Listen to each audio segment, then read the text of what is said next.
Selamat datang dalam penjelasan mengenai kepastian hukum dan masa depan persaudaraan Setia Hati Terate. Melalui materi ini, kita akan mengulas resolusi final sengketa organisasi menuju visi Guyup Rukun 2026 demi menjaga marwah persaudaraan kita. Sejarah mencatat transisi besar PSHT dari perguruan tradisional menjadi entitas modern berbadan hukum. Namun perbedaan penafsiran AD/ART pasca Parluh 2016 memicu dualisme kepemimpinan antara Dr. Insinyur Muhammad Taufik dan Dr. Andes Raden Murdjoko HW. Memasuki tahun 2025 dan 2026, pemerintah memberikan kepastian final. Melalui SK Menkumham tahun 2025, negara secara tegas memulihkan status Mas Taufik sebagai pemimpin sah.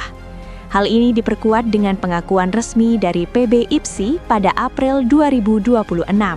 Legitimasi PSHT bersandar pada dua pilar utama, legalitas negara melalui Kemenkumham untuk perlindungan aset, dan legalitas olahraga melalui PB IPSI untuk akses atlet ke kompetisi resmi. Tanpa kedua pilar ini, organisasi tidak dapat berjalan secara legal maupun mencetak prestasi. Keadilan tertinggi diraih melalui proses hukum yang panjang. Titik balik terjadi pada Mei 2022, di mana putusan PK Mahkamah Agung nomor 68 mengabulkan permohonan Mas Taufik. Ini adalah kemenangan inkrah yang menyatakan SK AHU 2019 tetap sah dan berlaku. Penting untuk memahami bahwa badan hukum adalah jantung organisasi yang disahkan Kemenkumham. Sementara itu, merek kelas 41 hanyalah izin komersial jasa hiburan dan bukan penentu sah atau tidaknya sebuah organisasi massa. Saat ini, pendaftaran merek atas nama pribadi melanggar prinsip organisasi. PSHT di bawah Mas Taufik menegaskan bahwa merek adalah kekayaan komunal, bukan milik individu. Upaya hukum sedang berjalan untuk mengembalikan aset ini menjadi milik kolektif organisasi. Perlindungan atribut fisik, buku pedoman hingga hak cipta senam dan jurus kini terdaftar atas nama PSHT bukan individu.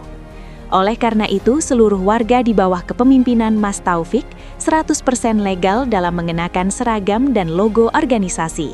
Mengapa harus satu badan hukum? Untuk menjaga PSHT sebagai single entity dan menghindari perampasan aset. Menjadi perkumpulan berbadan hukum modern memberikan kapasitas legal untuk bekerja sama dengan pemerintah, serta perlindungan penuh terhadap aset kolektif seperti tanah padepokan. Legitimasi ini membawa dampak nyata. Atlet PSHT mendapatkan jaminan penuh untuk bertanding di ajang resmi IPSI tanpa hambatan dualisme. Selain itu, kemandirian ekonomi dibangun melalui Koperasi Teratai Jaya Sejahtera, yang mengelola produksi baju sakral untuk kesejahteraan anggota. Sejak 2016 hingga 2026, arus dukungan dari akar rumput terus mengalir. Pasca putusan hukum final, mayoritas pengurus cabang kini bersatu menyerahkan dokumen kepengurusan kepada pemerintah daerah sebagai satu-satunya organisasi yang sah. Menuju parapatan luhur September 2026, kita membawa semangat rekonsiliasi. Berbekal hak eksklusif penggunaan fasilitas Padepokan Agung Madiun, Parluh ini akan menjadi wadah guyup rukun untuk mempersatukan kembali seluruh elemen PSHT di bawah payung hukum yang sah. Mari kembali fokus pada esensi ajaran kita, mendidik manusia agar berbudi luhur, tahu benar dan salah, serta berbakti kepada nusa dan bangsa. PSHT 1, PSHT Jaya.